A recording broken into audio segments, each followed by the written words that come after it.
Hôm nay anh em mình có một trận cầu đỉnh cao luôn. Giá mà ông ghi thêm được một bàn nữa phải tuyệt vời luôn. Thôi ông à, lâu lắm với đá bóng, chạy như thế là hết cả hơi rồi đấy. Rồi ơi, anh chạy nhiều vào chịu khó ra đá với anh em đi. Chứ người béo đáy chả chịu đá gì. Chịu khó mà vận động lên. Biết rồi. Alo, anh đây. Anh đang ngồi nhậu với cả mấy anh em đội bóng. Đá xong thì phải giao lưu một tí chứ. Thế nhá. Suốt ngày gọi. Thôi uống đi, uống tiếp đi. Vô. Lại gọi. Không thể nghe. Kìa, lại gọi tiếp kìa. Alo, anh đây. Khổ thế nhỉ. Thế bây giờ về nhà cũng có làm gì đâu. Bây giờ anh giao lưu với cả anh em một tí, có vấn đề gì. Thế thôi nhá, không về đâu. Đấy, thấy không? Chắc chị là lằng nhằng thế. Có vợ mệt nhỉ? Chả mệt. Em bảo bây giờ các anh có muốn đi nhậu mà vợ không nói gì không? Ôi giời, nói cái điều mà ai mua. Em có một cách đảm bảo các anh thực hiện đúng, vợ không nói gì luôn. Cách gì? Nói luôn đi, để bọn anh xử lý cách mà vợ ở nhà luôn. Cách tôi đơn giản lắm. Bây giờ ấy, anh em mình cứ đi nhậu ấy, về nói với vợ là ở đội bóng có một quy định là khi mà lên bàn nhậu là anh em phải đặt hết điện thoại lên. Điện thoại ông nào reo chỉ cần nghe một phát là phải trả tiền trước xong mới được đi về. Đó, các bà vợ mà cứ nghe thấy tiền ấy, là các bà vợ ấy run ngay. Đó, Lý nhở. Đấy, giỏi ơi, cách như thế anh cứ thực hiện đây, tiếc tiền ấy. Không nói gì đâu mà. Được, Được. để anh thử áp dụng xem thế nào. Anh áp dụng đi. Rồi, uống đi. Thôi, chơi. Chúc mừng khách mới. Này có món tôm mà con. Dạ vâng, mẹ ơi, hôm nay chắc là chỉ có hai mẹ con mới ăn cơm thôi, bố không về đâu ạ. Ơ thế con thằng Hớn? Anh ấy đi nhậu chắc không về đâu ạ. Lại nhậu? Không, nhậu gì thì nó cũng phải vừa phải thôi chứ. Một tuần có 7 ngày thì đến 4 ngày nó không ăn cơm ở nhà. Đấy. Thì cứ bảo là đi đá bóng với cái đội bạn nào ấy mẹ. Con thấy nhá, rõ ràng ấy đi ra ăn có được cái gì đâu, vài cái củ lạc không. Chủ yếu là uống bia ấy. Oh no. Đấy, về rồi kia kìa. Cũng biết đường về rồi đấy. Em cứ tưởng là anh không về ăn cơm. Tôi về như thế này là còn sớm đấy nhá. Bạn bè tôi còn ngồi ở ngoài đấy nữa kìa.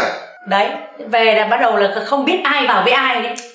Mẹ buồn cười thật đấy. Mà tất cả nhá là tại mẹ với cả tại vợ con nhá, cho con mất 1 triệu ấy. Sao lại mất 1 triệu? Sao lại mất 1 triệu á? Này, đội bóng nha, có quy định nha, là sau khi đá bóng là ngồi nhậu xong rồi tất cả phải để điện thoại lên trên bàn.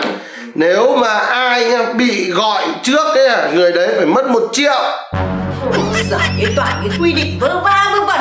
Này, anh phải biết là 1 triệu mua được bao nhiêu con tôm rồi đấy. Cái sao anh không bảo em trước? Thế không? Tự nhiên nhá, gọi điện thoại nhá, xong rồi bị người ta đánh giá nhá, là suốt ngày là kiểm soát chồng nhá. Xong rồi lại còn mất thêm cả 1 triệu nữa. Thế có sướng không? Sướng không? Thôi, ngồi vào ăn cơm đi. Thế từ bây giờ em không gọi nữa là được cái gì? Nhớ nhá, từ sau đừng có gọi. Chồng lớn rồi, chồng biết phải như thế nào cho nó đúng. Suốt ngày gọi với cả dục rồi. Thế nhưng mà anh cũng phải nhớ mà về đúng giờ đấy. Mình biết rồi, thôi anh đang.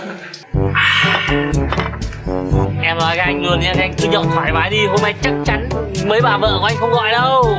Ôi giời. Anh phải công nhận một điều ấy, chú nhỏ tuổi nhưng mà cao tay thật đấy. Hôm nay nhá, uống vì cái sự cao tay của chú em. Uống. Đây. Kìa. Này, mai con chị đây rồi, chị đến rồi đây à? Tôi gọi chị có việc gì đấy? Đây nhá, với tư cách là một người phụ nữ, em không thể nào để cho chị bị lừa dối, bị dắt mũi được. Cái gì mà lừa dối dắt mũi?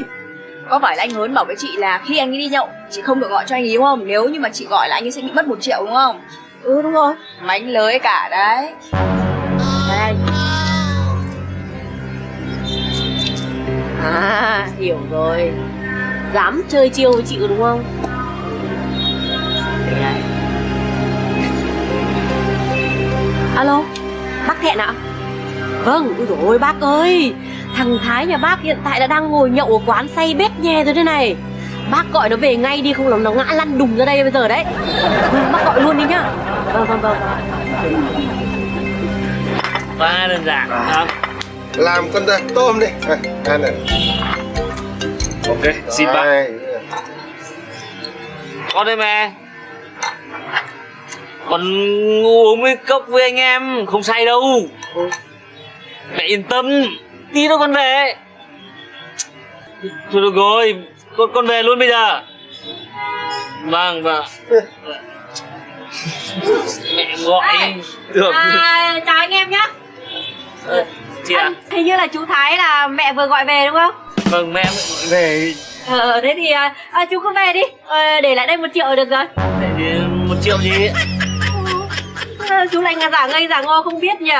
Rõ ràng là anh em trong cái hội thể thao này có quy định là bất cứ ai mà có người nhà gọi điện lúc đang nhậu là người đấy tự động là nộp phạt 1 triệu gì nữa. Nộp phạt gì? Ai nộp phạt? Đấy là cái chiêu để chồng chị lừa chị chứ lại bắt em nộp tiền. Làm gì quy định? Ai khảo mày ra chưng? Từ bây giờ nhá, có còn dám chơi chiêu với vợ